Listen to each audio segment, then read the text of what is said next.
আমি আর বাবান আর ওর বাবাই তিনজনে মিলে বেরিয়েছি একটু বাজারের দিকে যাব। বাবার বাড়িতে আর বসে বসে আর ভালো লাগছে না, সেই জন্য ভাবলাম একটু চলো ঘুরে আসি। বাজারে এসেছি আর কিছু না খেলে হয়, তো প্রথমেই ঢুকে গেলাম মিও মোড়ে। নিয়ে নিলাম কেক, পিৎজা আর চিকেন প্যাটিস। ভাবলাম একা খাবো কেন, সবাই মিলেমিশে একসাথে খাবো।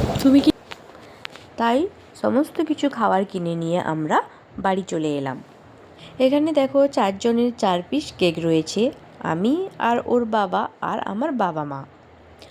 আর এখানে রয়েছে পিৎজা আর চিকেন প্যাটিস। আমার মা বাবারা খাবে চিকেন প্যাটিস আর আমরা খাবো পিৎজা।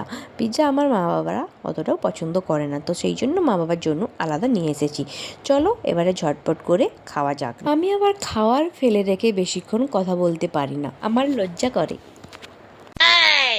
আমি আবার খেতে বড্ড ভালোবাসি, বিশেষ করে এই সমস্ত বাইরের খাবার। চলো বন্ধুরা, টাটা, আবার দেখা হচ্ছে নেক্সট ভিডিওতে। আমি খেতে থাকি আর তোমরা আমার চ্যানেলটি সাবস্ক্রাইব করে আমার পাশে দেখো।